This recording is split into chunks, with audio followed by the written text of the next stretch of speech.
I've made you some cards to show what's been happening with YouTube right now, and you'll want to act on these to be prepared and have a successful coming year. Howdy, howdy, everyone. Nate here. First thing I have been observing is bingeable series are the future on this platform. It shouldn't come as a surprise to almost anyone watching this that YouTube rewards watch time, not subscribers, which, by the way, if that does come as a surprise to anyone, welcome to this year, baby.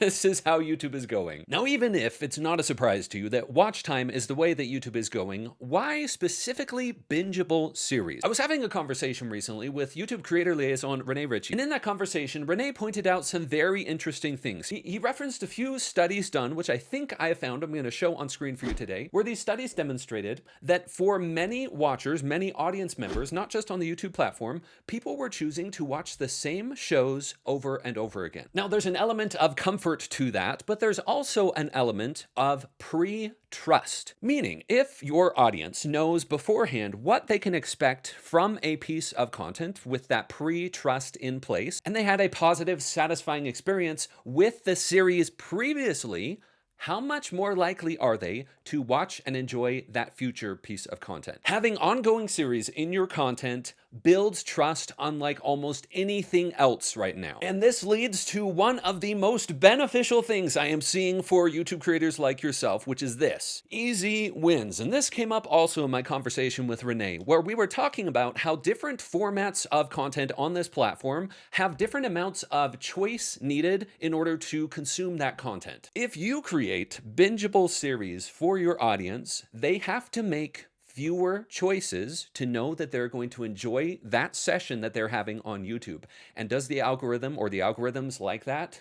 You bet. And that ties in perfectly with this. TV viewers. This has been on the rise for more than a year now. In fact, this very thing was reported directly from their annual report from the YouTube company themselves. So if TV viewership is on the rise with many audiences, what does that mean for you and I as creators? This is how I take it. When I think of someone watching on a TV, their behavior is going to be different than on a mobile or a tablet or on a desktop. Each viewing behavior has a different set of habits associated with it. For TV viewership, my take is that this is going on. What I am calling a reclinability factor. Yes, you can quote me on that. Meaning, this is the kind of video that for many audience members, if they're going to watch on a TV, they're going to go navigate to your video, or maybe it's recommended to them. They hit start, and then they're able to recline and not do anything else. And this is for one of two reasons. Either A, you've developed your video as a compelling story, or B, you focused on camaraderie, meaning you've focused in your videos on the type of content that just feels like people are spending time with you, meaning they can turn it on their TV while they're building Lego, or while they're doing a craft, or while they're doing chores. And focusing on this reclinability for your content is a rare triple win for the YouTube platform. The triple win being, for your audience, you've developed a story or camaraderie for them so that they're having a very satisfying experience. For YouTube, you're keeping people on the platform longer, which is the binge series, the watch time. And for you, the creator, many creators have reported much higher ad revenue from TV viewership versus other devices. Next thing, unthumbnails. If you have not yet watched my video about the unthumbnail trend that I am observing right now, I coined the phrase unthumbnail to describe this, then I highly recommend you watch it. But the reasoning behind focusing on unthumbnails for the packaging on your videos goes way deeper. First, if you've spent any amount of time as a creator on this platform, there is a wave, a tsunami of freaking AI slop thumbnails that are being published on this platform. They are terrible. In fact, I published an entire rant video pointing out strategically how to use AI for thumbnails and why what is currently happening will not work. It's a very entertaining video. You should watch it after this. In fact, I conducted an experiment where I published that video at the exact same time as this video you're watching right now. So yeah, you want to watch it. So we know we're not focusing on AI slop, but when it comes to unthumbnails, thinking of them as a hybrid of, hey, I'm a real person, I am not AI, combined with compelling value, it just makes for a clear value proposition. And this combines very well with this next thing, combating that tsunami of AI slop. Authenticity as a skill, a practiced skill. Now, I want you to listen close here because this will sound more obvious than it actually is. And I want you to look at your own content to measure it against what I am about to show you. First, I failed to make a boop the like button card. I know, I can't believe it. I usually like to put like a fun little Easter egg boop the like button. Totally forgot to. So here is inviting you to boop the like button on this video if it's being helpful and eye-opening to you thus far. Thank you for doing that. Let's talk about authenticity. Now, authenticity by itself is not a new concept. It's been since practically the beginning of time. But what I am seeing right now on the YouTube platform is thinking of authenticity as a skill and intentionally focusing on it is extremely valuable. Realness is the authenticity, and intention or the skill behind that authenticity. So what do I mean by this? Similar to what I've been observing with unthumbnails, there being a range between raw thumbnails and highly engineered, enhanced thumbnails. When it comes to authenticity, there's also a range.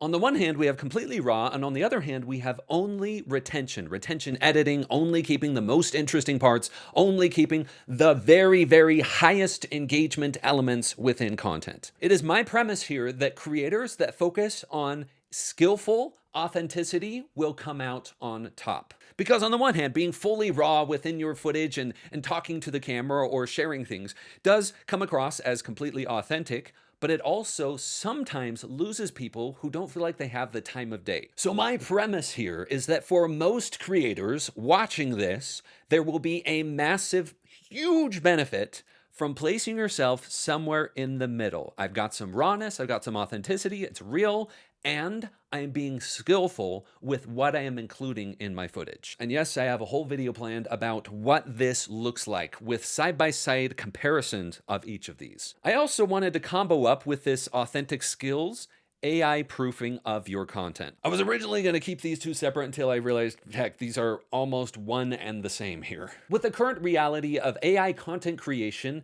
relying on already existing content, how are we going to proof our channels, our content against that? I've thought long and hard on this, and yes, there are entire discussions that you and I could have about this, but one of the primary ways I see you and I AI proofing our content is to focus on this: real community. Until AI is able to fully replace you as a persona and make you seem exactly like a human, having conversations with people and appearing on video that's raw and unedited and all of the above, until that happens, this is not going to be replaced. In fact, a really good example of this very thing, I have been having conversations with one of my clients about this, where we're creating 3D historical content that's original animated stuff, that's not AI slop generated stuff. One of the things we're focusing on is having footage of this creator in a motion capture suit, which is what they're doing, being thrown off of their horse, their fake horse, for the footage, or shooting a musket and reacting to it. My point here is that is the kind of thing that is going to accomplish this AI proofing. Which interestingly brings me to this next thing. AI as an enhancement or a creative tool to enhance your capability as a creator. Now, hear me out here while I share my current take on AI tools. Fortunately and unfortunately, depending on how you look at it, they are getting better. And along with that, they are not going to go anywhere. So my theory here is when done well, combined with this authenticity as a skill, AI tools are currently and will continue to enhance your capability. In fact, I would go so far as to say for many creators, if they are not utilized well, they will be left behind. So what we're saying here is we're going to leverage them, specifically to do this. My recommendation each time this conversation comes up is to not completely outsource your creativity, but to use AI to enhance it. And a tool that has been doing this very well, in fact, leaving many other tools completely in the dust, is vidIQ. And a perfect example of this enhancement in action is a recent conversation I had with vidIQ's AI coach. Now I need to add here, I am not sponsored by vidIQ. No, this video is not sponsored by vidIQ. I've just been using the tool for a long time and it keeps getting better. Let me show you. And this is the perfect example of this enhancement in action. Recently, I was using the AI coach and I asked it this question: based on my channel, what video ideas do you have for me? And I found this gave me a much better answer than tools like Gemini or ChatGPT because it's been trained specifically on my content. Also appreciated when I click right here, it walks through the process of how it reached the conclusion. I appreciated that transparency. So what it gave me is ideas for upcoming videos I can make, along with scores based on, get this, previously high-performing videos on my channel and why they performed well, including keywords. And not just SEO keywords, but the words that worked well in the packaging on my videos. So this one, for example, Idea 2, AI thumbnail revolution, the AI thumbnail revolution that's changing the game for creators. I looked at this, I looked at everything it told me about it, and I said, you know what? I'm gonna make a video, but the opposite of this. This jogged the idea for me, and that is one of the videos that I published at the same time that this video you're watching right now published. So if you wanna see how this video played out, go ahead and watch it after this. Which brings us to the last point here before I get into the bonus. I had to talk about this last thing because it is far, way too overlooked by creators. The way you position yourself as a creator will have an even greater impact this coming year on this platform. Meaning the approach you take to making content, it needs to fit you. And the first level of this looks like this. I've made this visual before, but I wanted to explain it to you again because on my end, I am going to go much more in depth on this in this coming year. There are 4 types of creator positions: hero, performer, teacher, and commentator. If you're a hero, for example, you're the one experiencing the content and having the journey, and your audience is there observing and having the experience with you. If you're a performer, you're creating content,